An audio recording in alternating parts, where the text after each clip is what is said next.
It is Sunday the 16th, and I'm at work, and I am listening to The Hate U Give by Angie Thompson. I'm only on chapter 4, and I want to cry. It was written like 4 years ago, and it seems like it'd be written yesterday. It's still going on, and that's just messed up.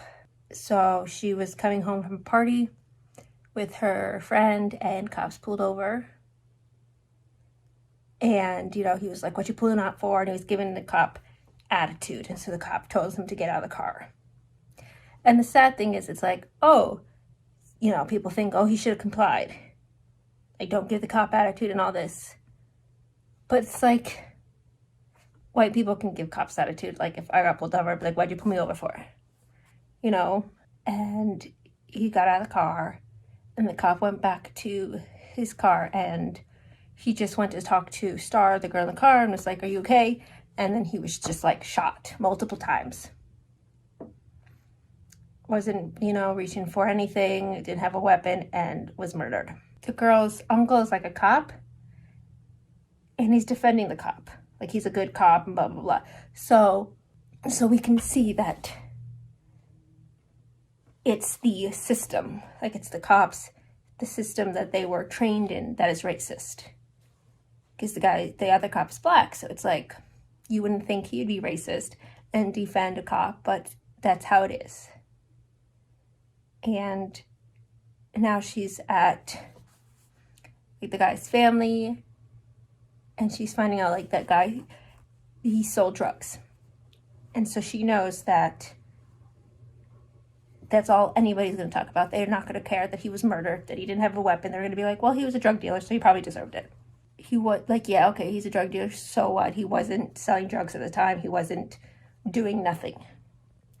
He was a teenager. It's like when George Floyd died. They were like, he's counterfeiter. He had drugs in his system, and just any excuse to be like, he deserved to get murdered. It's like, no. If you think he did something wrong, arrest him. Don't murder him. No one deserves to be murdered like that. So this is an important read. It's powerful. And it's just heartbreaking. Because it's so real.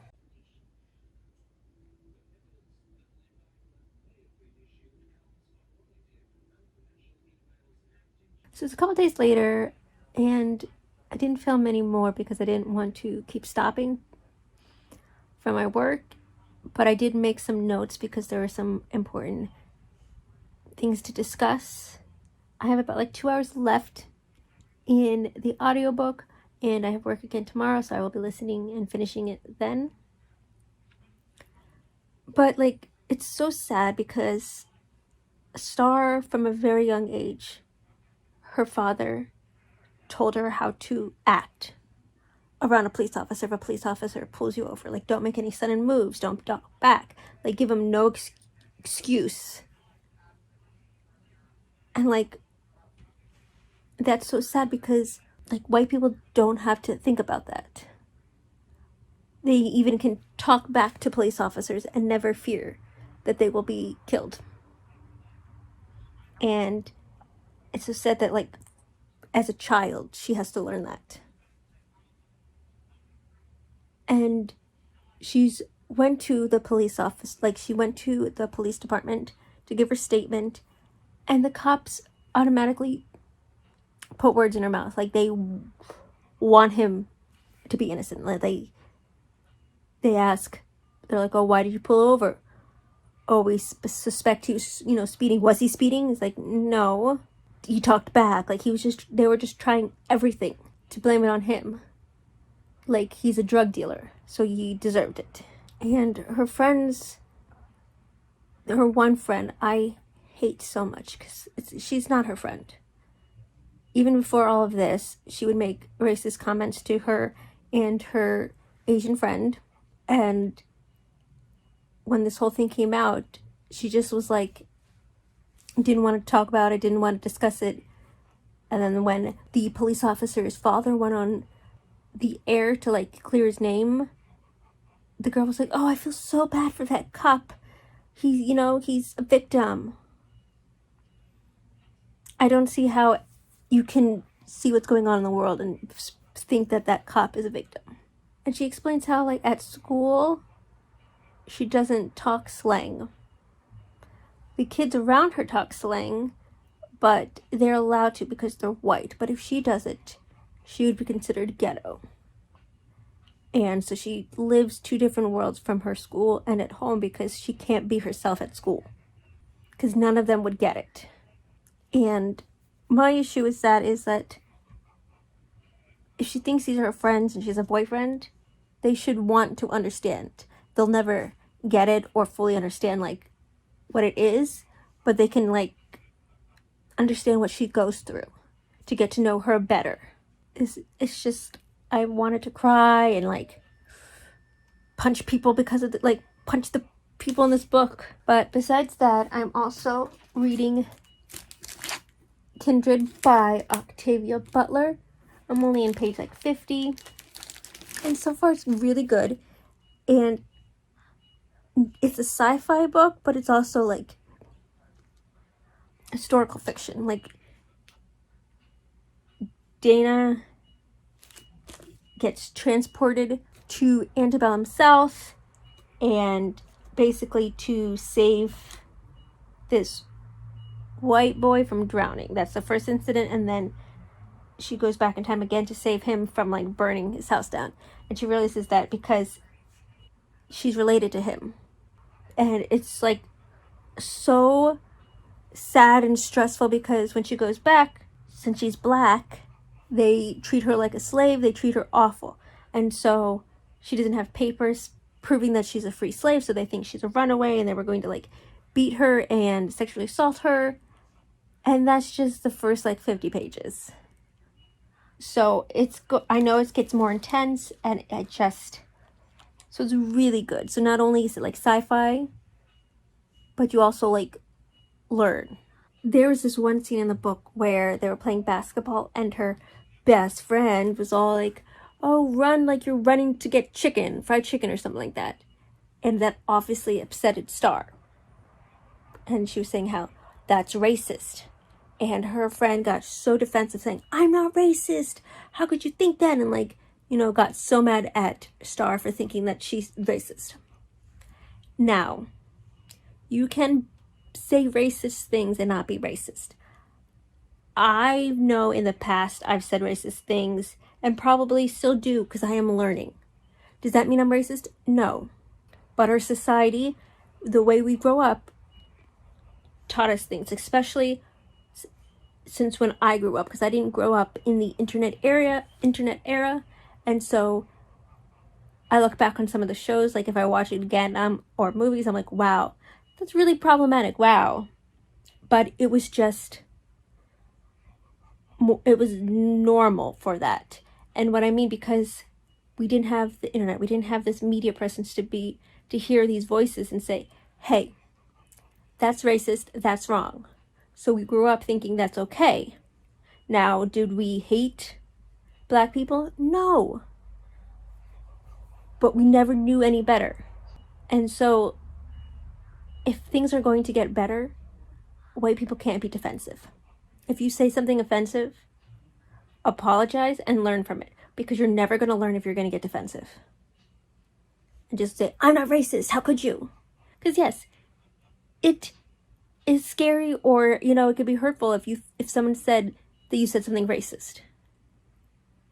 But that's your opportunity to show them that you're better than that. Be like, oh my God.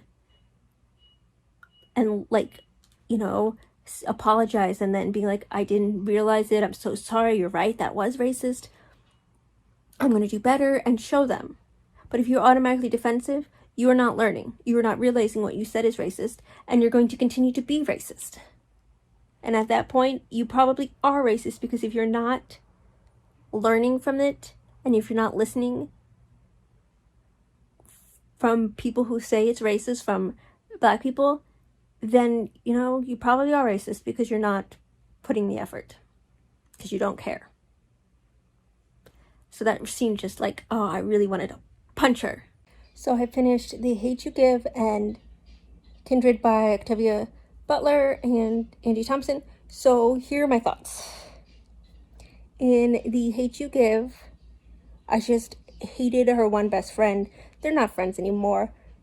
They found out that the boy who died was her friend, because she kept saying, like, no, I don't know him, because she didn't want to have to explain what she's going through.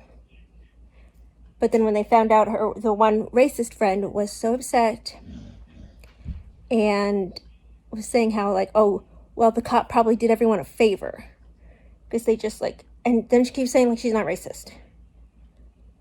I do not understand how you can say such blatant racist things and still not think you're racist. But her other friend and her boyfriend came over to her brother's birthday party, and this is like the first time her two worlds collided. And she was all nervous because she never opened up to them and showed them her true self. But it went great. Yes, there's like cultural differences and they had to get used to it, but they never made it weird. They never commented on it. It was just like, this is the family. Oh, this is how you do things. Oh, cool, you know. And she was really happy about that. And that's what I believe like true friendship is. And if you're not racist and you do not care about you will adjust. That's the white bird, if you heard it. But in Kindred, oh my God, it's so sad. And I'm currently reading like One of Us is Lying, which is a young adult book, because, you know, after these two books, I had to like cool down. I couldn't do anything more like heavy topic. So thankfully, her husband was also transported with her, because he like touched her, and so he was able to go with her, which is much easier for her, because they thought, oh, that's your slave. And if they try to hurt her or like do anything bad, he can be like, no, you know, don't touch my slave, or something like that.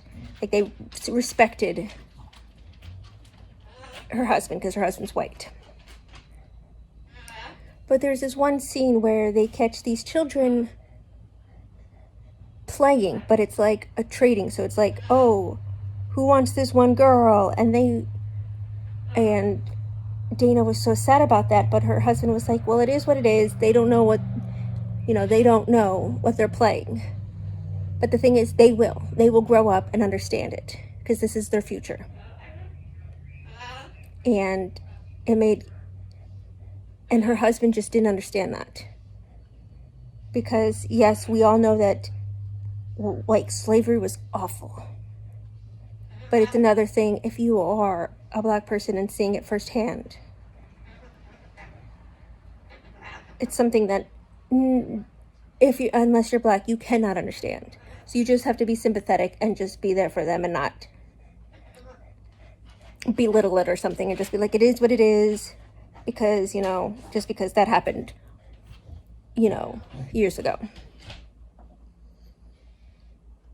And it was just, I don't want to give too much away, but I really think these two books are important reads. I'm glad that The Hate You Give was turned into a movie and it reached a lot of audiences, because it is very true to events that happen here in America and probably all over. And Kindred was very good, a mix of like sci-fi and like historical fiction. So I gave those 4 stars.